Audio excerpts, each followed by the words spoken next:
tanallee nurra tursiisi. Bara kana gadaa injifannoo nu godhu. Tokko nu godhu. Nu jabeessi.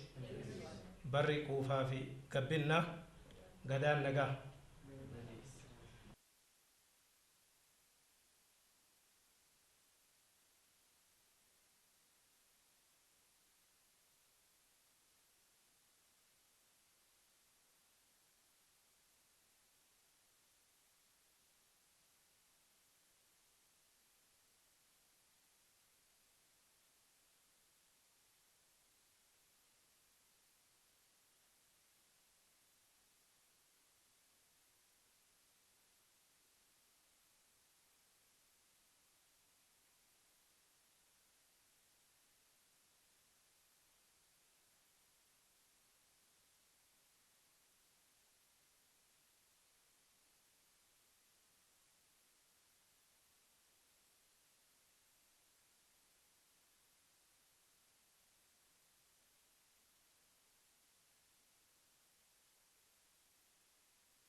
Akkuma beektan jireenyi biyya ambaa halkaniif guyyaa fiigichaa. Fiigichuma kana keessa ta'eetanii anis waan irraa eegamu waan xiqqoo waan muraasa waa'ee saba kootiin jedha barreessa jedheetan kitaaba kana isiniif qabadhee dhufe. Nasimaldaa. Kitaabi koo mata dureen isaa akkuma dhageessan eenyu siin jedhu jedha. Walumaa galatti walaloo garaa 73 qaba. Hunduma isaanii jechuu dandeessu kan inni irratti xiyyeeffate waa'ee saba keenya, waa'ee uummata Oromooti. Daandii qabannee dhufnee jireenya kaleessa keessa turre, jireenya garbummaa, jireenya mana hidhaa, jireenya qabsoo, jireenya qabsaa'aa, waa'ee tokkummaa keenya, waa'ee jabina keenya, akkanumallee waa'ee dadhabina keenyaa hin tuqa. Egaan akkuma jedhee biyya kamiin iyyuu jiraatan, hojii kamiin iyyuu yoo hojjetan, eessuma iyyuu taa'an, samii gaditti, ardiidhaa olitti waa'ee saba ofii, quuqqaa saba ofii dubbachuurraa, barreessuurraa wanti nama dhorku tokkollee hin jiru. Egaan haasaa baay'ee isinitti hin baay'isu. Gara dhumaatti dhaamsa tokkoon isiniif qaba. Nuti akka uummata Oromootti niwukileerii hin qabnu, taankii hin qabnu, jabinni keenya, meeshaan keenya kan humna nuuf ta'u tokkummaa keenya. Kanan adaraa isiniin jedhu tokkummaa har'a jabaachaa jiru kana akka isin tokkummaa Oromoo jabeessitanii itti fuftan. Har'a iddoo kana namni hammi kun illee akka nuyi asitti walitti qabamne kan godhe waan biraa miti, humna biraa tokko miti. Tokkummaadha. Tokkummaa Oromooti. Tokkummaan kun laafee jennaan nagaatti bulaa hin jirru. Kanaaf tokkummaa kana jabeeffadhaa, gaaraan, gandaan, maaliin iyyuu amantiidhaan waliin qoodinaa. Dhaamsi koo guddaan kana. Gara dhumaatti kitaaba kana barreessuu irratti namootan galateeffadhutu jiru. Jalqabaa warra manaa koo yaada naa laachuudhaan na bira dhaabbachuudhaan kan na gargaaraa turte, ammallee akka carraa ta'e asin jirtu anaanii ammoo guddaan galateeffadha. Ittaansuudhaan namoota lama si'a nama galateeffachuuf jecha dhabdu. Jechan dhabaanis garuu jechuma barameen nan galateeffadhan jedha. Weellisaa Gammachiis Abarraaf, dizaayinar Mooyixilaa'uun akka koo ta'anii lafan hin jirretti isaan kitaaba kana kan maxxansiise isaan jechuu dandeessu. Asiif achi fiiganii akka kootti na wajjin dhama'anii kitaaba kana kitaaba godhan. Dabalataan weellisaa Gammachiisa Barraa kitaaba kanallee naa gulaaluudhaan baay'ee na gargaaree galata guddaan qabaaf. Akkasuma sabboontuun keenya artist Seenaa Solomoon yeroo garaagaraatti yaada naa laachuudhaan akkuma beektan yaadi jajjabinni hamilee namaa kennaa na bukkee dhaabbachaa turtee guddaan ishee galateeffadha. Dabalataan namooti as hin jirre gaazexeessaaf barreessaa Abdii Fiixee innillee akkuma kana yaada naa kennaa ture. Hamma ta'es kitaaba koo naa gulaalaa ture. Isas baay'een galateeffadha. Akkasumas Keeroon Dalajjee isheenis yaada naa laachaa turte lafa isaan jiranitti baay'een isaan galateeffadha. Egaa dabalataan wayyaa bareedaa kana kan naaf hojjete dizaayinar Mooyii Xilaawuniin guddaan galateeffadha. Ammas isa silaarratti dabalee gara dhumaatti Lataa Qanee Agaa yeroo dhumaattan itti mee guyyaa tokko dura sii jira naan jedhee bakka kana dhufee sagantaa koo waan naa bareecheef galati koo guddaadha. Egaa kana caalaan haasaan baay'isuu mee walaloo lama isinii dubbisa.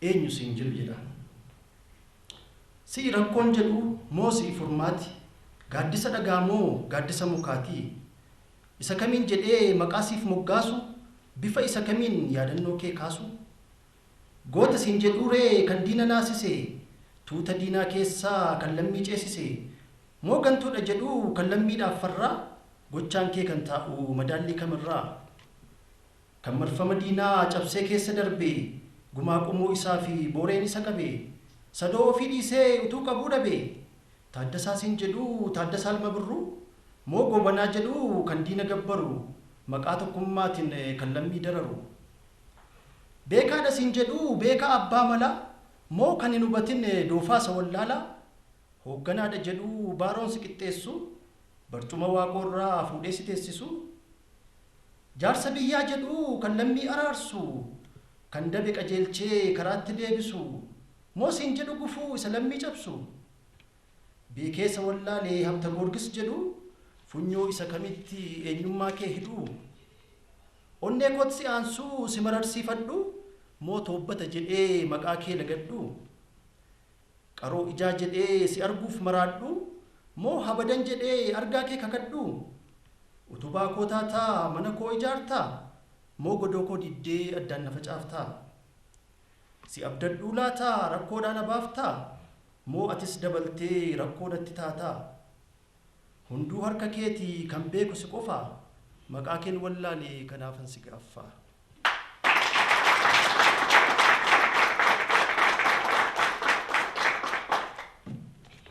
Galatoomaa.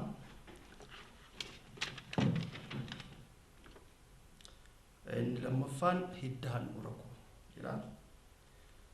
Gullallee qaxxaamuree gafarsaarraan qaari'ee amboof gudariin darbee gaara abbaa seenaa ba'ee hafeen hafunan dhufaa gaafa booruun diimatu golgaan dukkanaa cabee bakkalchi barii baatu dhidhima waraabessaa shubburiyya simbiraa sirraan olunan dhufaa gaafas sibiran jira ni badde naan hin jedhini ani hin badne yaa turu arangamaan marsanii qoraattiin naannessanii dallaan cufanii jiru gibeetu naan diinome dhidheessi hin ceesisu akkan nama addaa ta'ee akkan qee addaa qabu qabanii na doorsisu nan dhufaatii na eegi buna kaa'ii danfisi ancootee dhadhaan makii asheetinaaf quncisi daadhii gullisoo dhugnaa beegiif gidaamiin baanee ukkaamsaa dambii nyaannaa mandiif najjoo adeemnee warqee maraa bitannaa jedhee sitti dhaammadhee argaa keetiif gaggabee gimbii qaariyee dhufuu gibee cehuun dadhabee nan dhufaan siif kakadhee nooraa gobbaraa cehee na eegin sitti dhaame yooman nan tura se'ee ani abjuun koo sibira kan koo qalbiin irrafu abdiin kutinna eegi barra akkasiin nafu.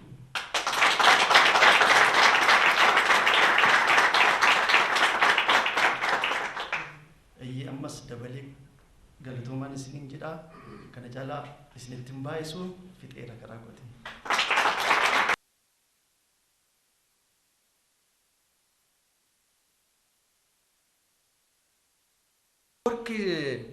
Biyya lalisaan ture nama arabaa tokkotti jiraachaa ture jedhan.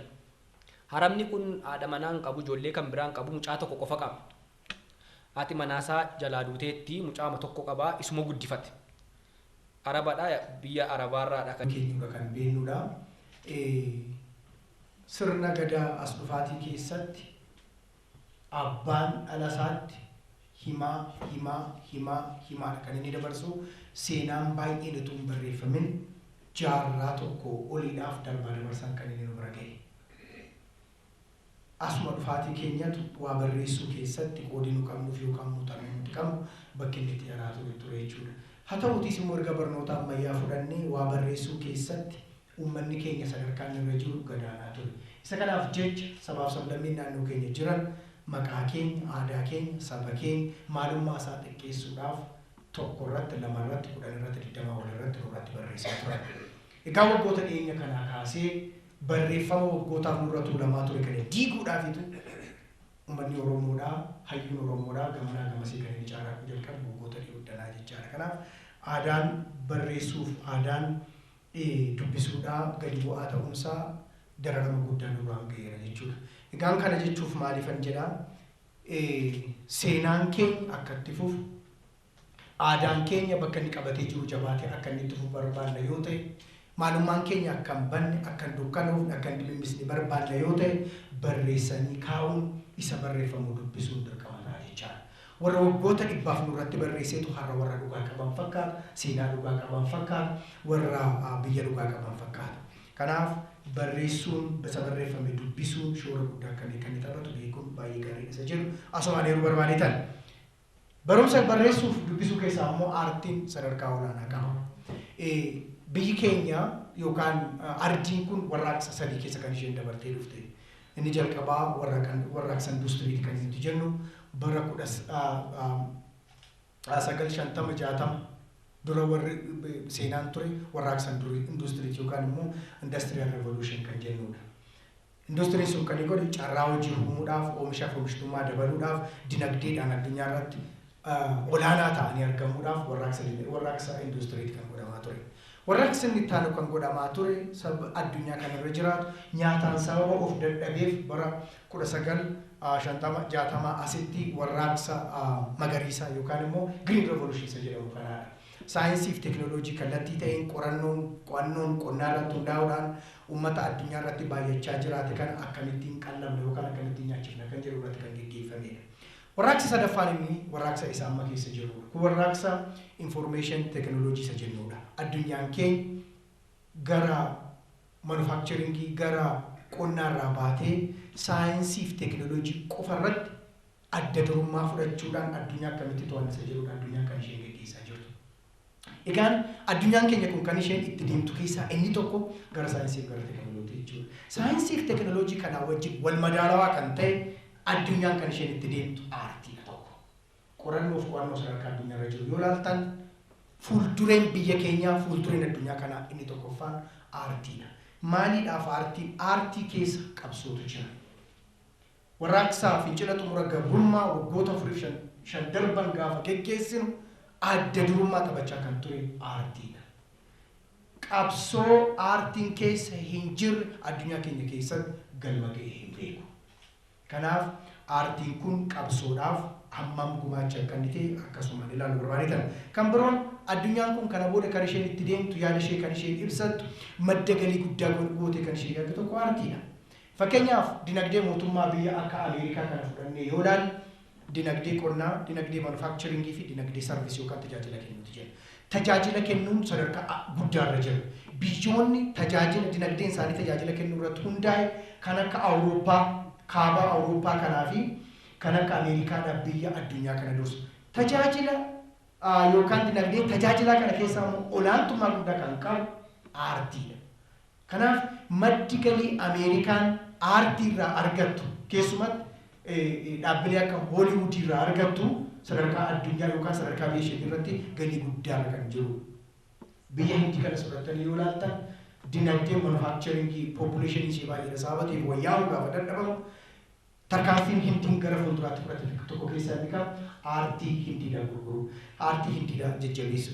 Egaa waggoota 30-40 darban yoo yaadattan fiilmiin biyya kana keessatti beekamaa ta'e kan eenyuuti? Kan Hindiiti. Amma immoo kaampanii Booliwuud kan jedhu kan isaan sadarkaa addunyaatti qabaatanii madda galii yookaan dinagdee biyya isaanii guddisuudhaaf kan isaan qabaachaa jiran jechuudha. Maal jechuu barbaadeetan fuuldureen dinagdee biyya tokko tajaajila keessaa immoo aartiidhaa isa jedhu ibsuu barbaadeetan. Egaan hojii garaagaraa hojjechuu ammayyaa'ina fiduu oomisha dabaluu keessatti innoveeshiniidha tokko kan barbaachisu. Isa afaan Amaaraatiin yifaxaraa sana jedhan. Hojiin innoveeshinii baay'een isaa kan inni maddu hojii aartii keessaati. Kanaaf hojii aartii kana jajjabeessuun, ol kaa'uun, guddisuun, badhaadhisuun dinagdee biyya keenyaatiif shoora guddaa qabaa, guddinaa fi wayyaa'ina biyya keenyaatiif shoora guddaa taphata isa jedhuudhaan. Walaloo obboleessi koo hamma barreesse kana kitaaba isaa agarree waltajjii kana sibiiloo tokko lama duraadha kan natti himamennaa.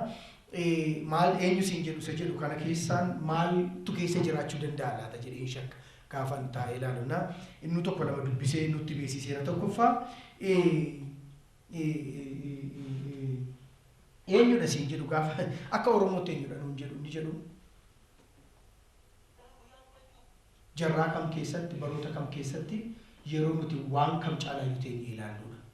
Oromoodhaan maal jedhu biyya diiga jedhu biyya ijaara jedhu biyya kana ciisa jedhu seenaa uummata gurraacha Afrikaa keessatti qaroominaan tokkoffaadha jedhu moo biyya diiga biyya balleessa biyya wayyeessatti jedhu.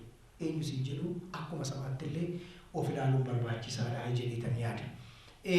Waa tokkoon isinitti har'a kan obboleessi koo yeroo miidiyaan dabarsan isaanii dabarsine fidalli laatiinii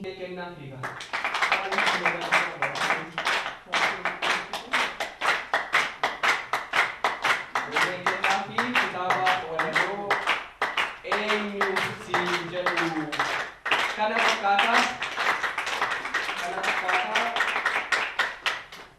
keessummaa keenya Dooktar Guutuu akkasumas barreessaa kitaabichaa Injiinar Lalisaa hamilee guddaadhaan gara teessoo isaaniitti deebisaa.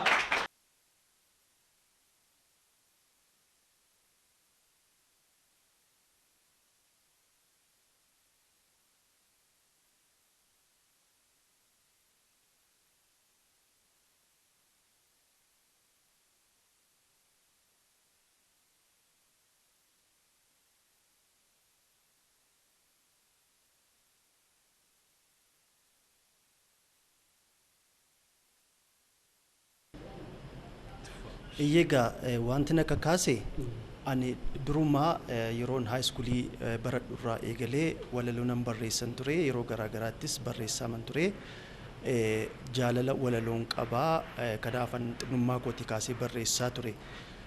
Specifically immoo kitaaba kana barreessuuf wanti akka kaasee an akkuman sila dubbadhee biyya ambaan jiraadha. Hin ulfaatayyuu biyya ambaa jiraachaa kitaaba barreessuun hin ulfaata. Garuu inni eessa yoo jiraannee waa'ee quuqama saba keenyaa kitaabi kun waa'ee saba keenyaa waan ta'eef hamma ta'e waan an danda'u tokkoon dandeettii dur ijoollummaa kootti qabu sanaan mee waama xiqqoo fudhadheetan saba kootti dhiyaadha jedheen kitaaba kana barreesse. Gara biraammoo fakkeenya ta'uu barbaade maaliifan fakkeenya ta'uu barbaade afaanni Oromoo akkuma Alii Birraa jedhee cirracha bishaaniiti. Sabni Oromoo saba guddaadha. Garuu saba kanaan kan walgitu afaan kanaan kan walgitu kitaabii hin barreeffamne. Kitaabii barreeffame baay'ee xiqqoodha. Amma hin dhageenyaa siya kitaabii eebbifame jedhama. Gaafa dhagaamu baay'ee fakkaata garuu akka guddina saba kanaaf akka guddina afaan kanaatti baay'ee xinnoodha. Fakkeenyaaf magaalaa kana keessa yoo ilaaltan kitaabii baay'eetu jira kan baatamee deemamee karaa irratti gurguramu. Achi keessaa kitaaba afaan Oromoo tokko lama hin argitan.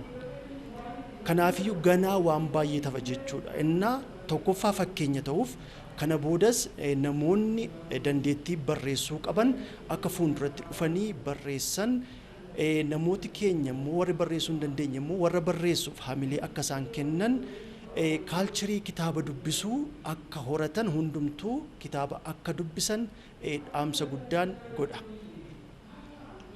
Egaa kana kan akka kaase jechuu barbaadeeta. Egaa wanti akka kaase ani durumaa yeroon high schoolii baradhurraa eegalee walaloo nan barreessan ture yeroo garaagaraattis barreessaaman ture. Jaalala walaloon qabaa kanaafan xinnummaa kootii kaasee barreessaa ture. Specifically immoo kitaaba kana barreessuuf wanti akka kaasee akkuma sila dubbadhee biyya ambaan jiraadha. Hin ulfaatayyuu biyya ambaa jiraachaa kitaaba barreessuun hin ulfaata. Garuu inni eessayyuu yoo jiraannee waa'ee quuqama saba keenyaa kitaabi kun waa'ee saba keenyaa waan ta'eef hamma ta'e waan an danda'u tokkoon dandeettii dur ijoollummaa kootti qabu sanaan mee waama xiqqoo fudhadheetan saba kootti dhiyaadha jedheen kitaaba kana barreesse. Gara biraammoo fakkeenya ta'uu barbaade maaliifan fakkeenya ta'uu barbaade afaanni Oromoo akkuma Alii Birraa jedhee cirracha bishaaniiti. Sabni Oromoo saba guddaadha. Garuu saba kanaan kan walgitu afaan kanaan kan walgitu kitaabii hin barreeffamne. Kitaabii barreeffame baay'ee xiqqoodha. Amma hin dhageenyaa si'a kitaabii eebbifame jedhama. Gaafa dhagaamu baay'ee fakkaata garuu akka guddina saba kanaaf akka guddina afaan kanaatti baay'ee xinnoodha. Fakkeenyaaf magaalaa kana keessa yoo ilaaltan kitaabii baay'eetu jira kan baatamee deemamee karaa irratti gurguramu. Achi keessaa kitaaba afaan Oromoo tokko lama hin argitan. Kanaafiyyuu ganaa waan baay'ee tafa jechuudha. Innaa tokkoffaa fakkeenya ta'uuf kana boodas namoonni dandeettii barreessuu qaban akka fuulduratti dhufanii barreessan namooti keenya immoo warri barreessuu hin dandeenye immoo warra barreessuuf hamilee akka isaan kennan kaalcharii kitaaba dubbisuu akka horatan hundumtuu kitaaba akka dubbisan dhaamsa guddaan godha. Egaa kana kan akka kaase jechuu barbaadeeta. Egaa akkuma jedhe kitaabni koo iddoo ta'e ka'eetu iddoo har'a jirru kana ga'a. Gidduusaa kan jiru adeemsa sabi Oromoo daandii inni qabatee dhufee jireenya gabrummaa, jireenya mana hidhaa, jireenya qabsoo, jireenya qabsaa'aa wantoota sabni Oromoo keessa darbanii dhufan tuqa walaloon kun.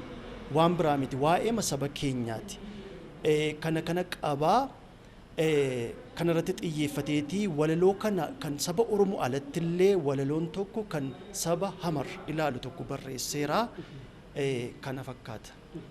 Ergaan dabarfatanii jira kitaaba keessaniin ergaan dabarsan akkuma jirus ta'e.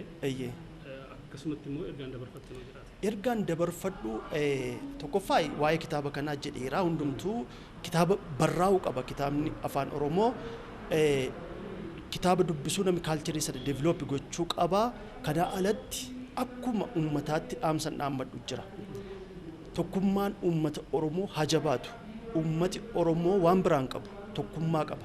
Iddoo kanaan kan nu ga'e humna biraa miti tokkummaa keenya. Tokkummaa kana fudhannee itti haa fufnu. Tokkummaa kana kitaaba barreessuu irrattis haa calaqqisnu. Bishaan maal jedha Oromoon gaafa mammaaku bishaan xiiqii dhugaa buddeena booree nyaadhaa jedha. Bishaan xiiqii dhugnee buddeena booree nyaannee tokkummaa keenya haa jabeeffannu. Karaa kitaabaas karaa waan garaagaraas karaa jabaatanii hojjechuus kanumaan wal qabatee jira. Haa jabaannu ijoolleen ganaa ol guddachaa jiran illee jabaatanii baratanii afaan isaanii guddisuu irratti akka isaan hojjetan dhaamsa guddaan dabarsa. Galatooma. Maqaa kee nuti miti tuuf. Maqaan koo Gaaddisee Minkaaffuun jedhama. Kan dhaladhee guddadhee magaalaa Naqamteetti ta'u kanaan dura immoo kitaaba mata dureen isaa Simbirroo Masqalaa jedhu barreessee uummata biraan qaqqabsiiseen jira. Carraa kanaanii har'a guyyaa har'aa obbo Lalisaadhaan baay'ee Waaqayyo si gargaaree guyyaa kana argachuu keedhaa fi Waaqayyoon galateeffachuun barbaada. Sanatti aansuudhaan immoo waa'ee kitaaba kana irratti waan dubbachuu barbaadu. Kitaabni kun dhugumaan nama kennaa walaloo qabuun kan barreeffame ta'uusaa hamman dubbisetti hubadheera. Kitaabichi kitaaba baay'ee bareedaa, ergaa bareedaa qabuu fi hawwataa ta'ee dhaloonni kamiyyuu dubbisee irraa hubachuu kan inni qabu ta'uusaa asumarraan affeeruun barbaada. Kana biraan immoo barreessitoota warra kaaniifis ta'ee shamarran dudduuba koodhaa dhufaa jiraniif ergaan dabarsuu barbaadu. Waan beeknu kamiyyuu barreessinee kaa'uun haala amma keessa jirru yaada dhaloonni ammaa qabu kana miira hawaasa keenya, eenyummaa keenya barreessuun kaa'uun gaariidha. Isa barreeffame taa'es immoo dubbisuun wanta gaariidha. Kanaafiyyuu jabaadhaa wal jajjabeessaatii dubbisaa jechuun barbaada. Tolee. Maqaa kee Ani Lataa Qana'iin jedhama. Hin taane akkas akkan si ta'e isa laaluu kan. Okay. Ani Lataa Qana'iin jedhama. Barsiisaadha. Akkasumallee barreessaadha. Walaloon barreessa. Har'a sirna eebba kitaaba Eenyu, siin jedhu irratti hirmaachaa jirra. Kun kitaaba walalooti. Kitaaba walaloo kana kan barreesse immoo Injiinar Lalisaa Bantiiti. Biyya Ameerikaa jiraata. Sagantaadhuma kanaaf fedhee biyya kana dhufe. Kitaaba kana aga ta'e erga inni bahee dubbiseera. Ammas dubbisaan jira. Walaloowwan babbareedoo aadaa fi seenaa keenya irratti xiyyeeffatan keessumaa akkaataa itti tokkummaa keenya jabeeffachuu qabnu, akkaataa itti wal wajjin laga ce'uu qabnu irratti kan xiyyeeffatanidha. Irra caalaa walaloo kana namni yoo kitaaba kana dubbise waan baay'ee irraa barata jedhee amantaa guddaan qaba. Walumaa galatti amma haalli kitaabonni keenya itti barreeffamanii fi itti deemaa jiranii hamilee guddaa kan namaa kennudha. Torbaniin kitaabota tokko eebbisiisaa jirra yoo xiqqaate. Baay'ina uummata Oromoo wajjin kun waan baay'ee nama raajeffachiisu miti. Baay'inni keenya hedduudha. Ammallee kitaabonni keenya baay'een barreeffamiin jira. Garuu ka'umsa gaariidha. Hamilee guddaa namaa kenna waan ta'eef kun cimee waan itti fufu yoo ta'e dhugumatti dhaloota dhufuuf abdii guddaa kenna jedhee yaada. Dhaloonnis immoo kitaabota maxxanfaman kana eebbisiisee galootuu hin taane bitee dubbisuudhaan wanta keessa jiru irraa barate ofiisaafis jireenya isaafis biyya isaafis bu'aa guddaa akka buusu irraa barate akka irraa dubbisee akka irraa baratu asumaan dhaamsa koo dhaamuun barbaada. Galatooma.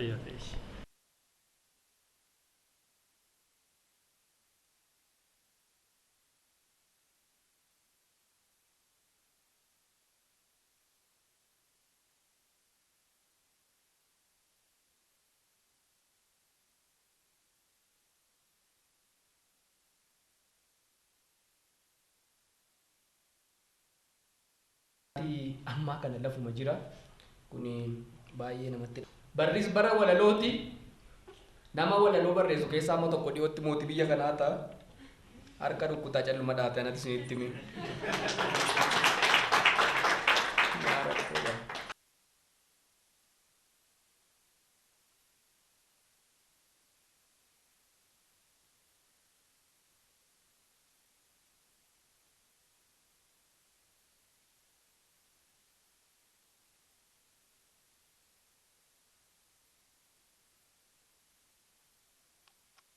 Jiksee uumamaan kuulamee ija koo miidhagaan asii achi ilaalee urgooftuu suuqqadhee foolii koon dorgaawee aadaa koo uffadhee garuu siina hawwee. Ani laal dammeen kee isheen hidhiidhammaa, ani laal shaggeen kee isheen morma lamaa, taa'uuf ka'uu kan na dhorke homaa miti sayyoomaa.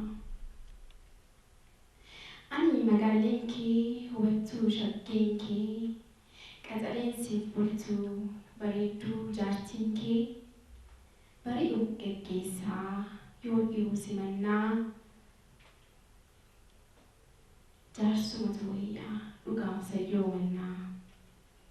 Waarii qajeelchaa waarii ol galchaa kana laal jiruun koo naaf ilaal jaarsa koo. Jaarsa koo yaa jooraa kuulaa koo jaawwaraa dhamaa abbaa kaayyoo. Kan uummata Laatiinis kan uummata Laatiin Ameerikaas miti.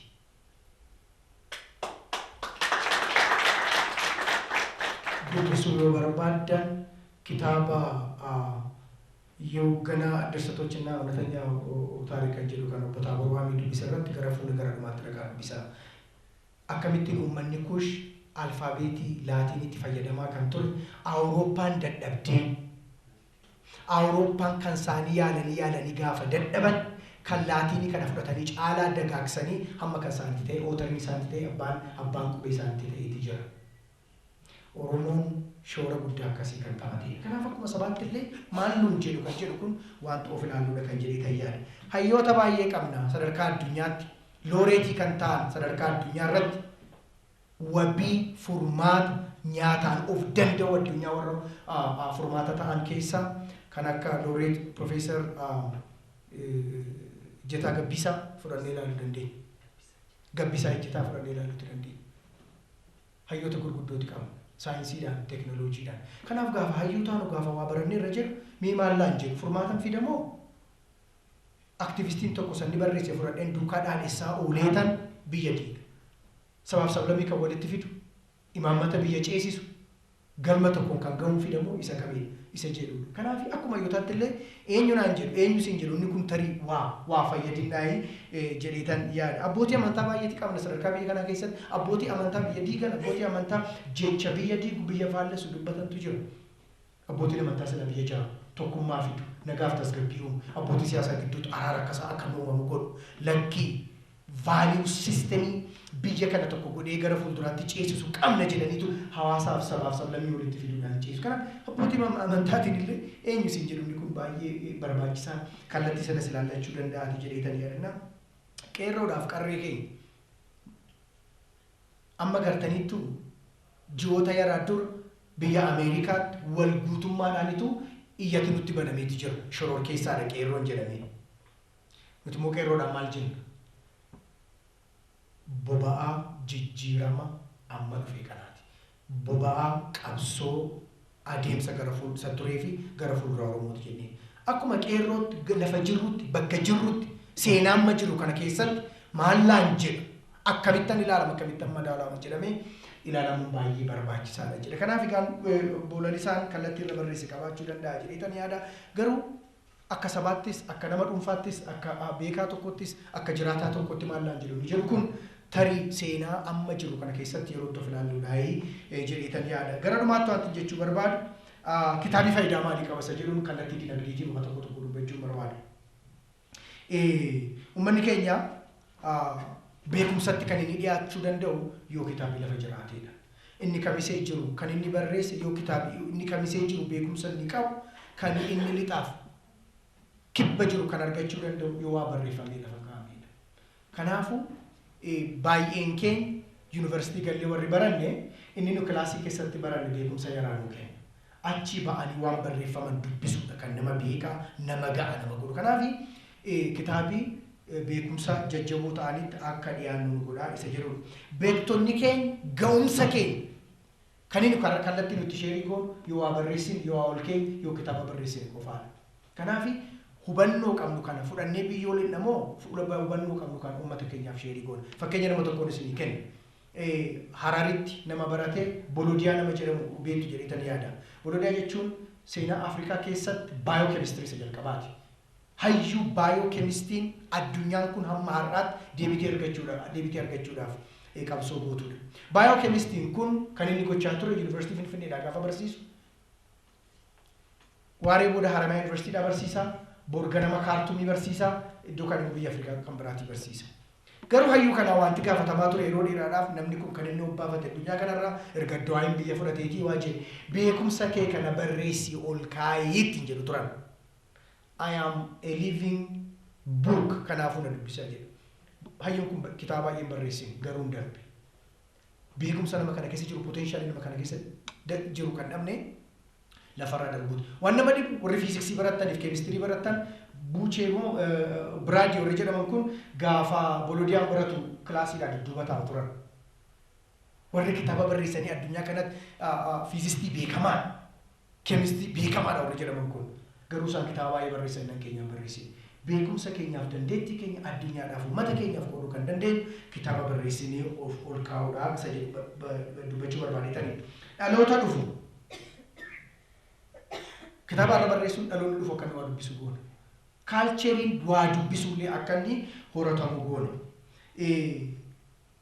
Kitaaba keemistiriis barreessaa, fiiziksiis barreessaa, walaloos barreessaa, afaanis barreessaa. Gaafa afaan Oromootiin barreeffamu afaan Oromootu ittiin dagaaga. Aadaa Oromootu keessaan calaqqisiifamu. Duudhaa Oromootu keessaan mul'ata. Guddina maalummaaf dagaagina maalummaa saba keenyaallee sabjektii kamiin yoo barreessin sabni kun akka inni ittiin dagaagee beekamu goona. Aartii duwwaa ta'uu qaba. Afaan duwwaa ta'uu qaba. Kitaabni tokko gaafa barreeffamu inni barreesse jira. Yoo kitaaba kana nan gurgura jettan inni barreesse gurgurata. Printed press jira inni maxxansu. Carraa hojii argata.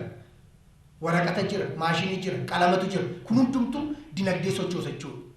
Isa duwwaa miti.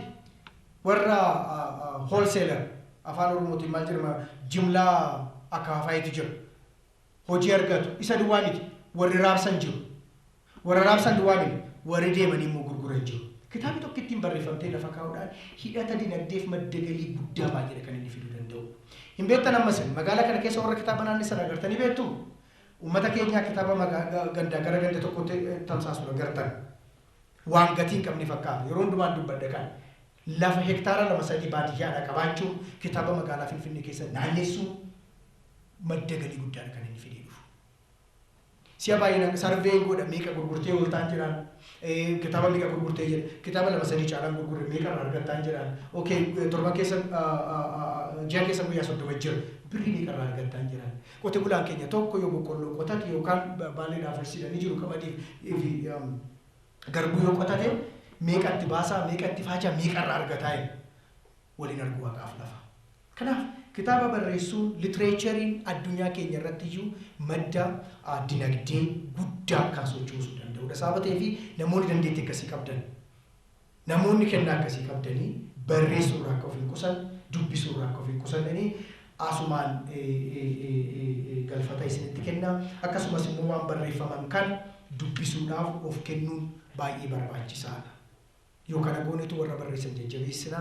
Kanaaf obboleessa keenya guyyaa har'aa kana barreessee fidee akka kanatti wal agarru isa godhee asumaan guddaa galateeffachuun barbaada. Sagantaa kana warra qindeessitanis asumaan galateeffachuun barbaada. Kanaaf qophiin keenya kunis kan eebbaaf kan badhaadhinaa dinagdeefis wayyaa'ina kan fiduu fi uummata keenya ija banee qabsoo fuula keenya dura jirtus kan jajjabeessu akka ta'uun hawwaa galatooma horaa bulaa.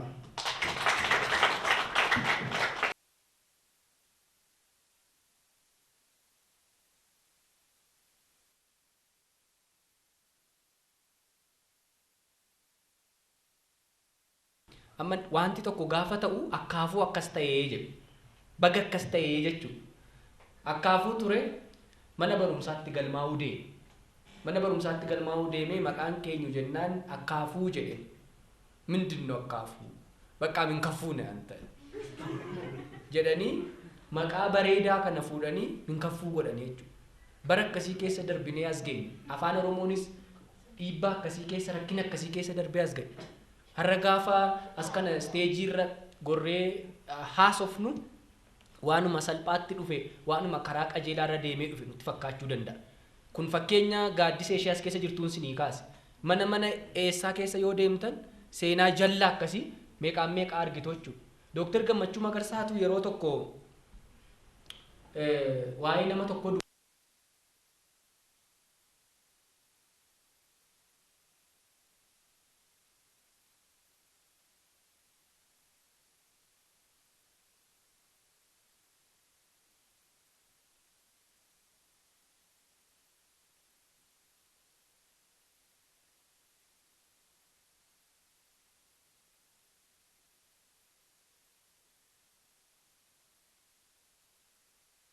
argattee namoota baratanii ga'atan kan hin oomishne turte garuu gargaarsa namni hin beekne biyya tokko jiru mana barumsaa ni ijaare buufata fayyaa ni ijaare hojii baranne mana barumsaatti baranne sanatu warri faranjootaa gargaarsa gaafarraa dhaaban mana barumsaa Laaloo Ayiraa sadarkaa lammaffaatti jedhama godina Wallagga Lixaa keessatti mana barumsaa beekamaadha sadarkaa Oromiyaatti barattoota barsiisee mana barnootaa sadarkaa olaanaatti arguudhaan akka biyyaatti mana barumsaa beekamaadha kan inni ture.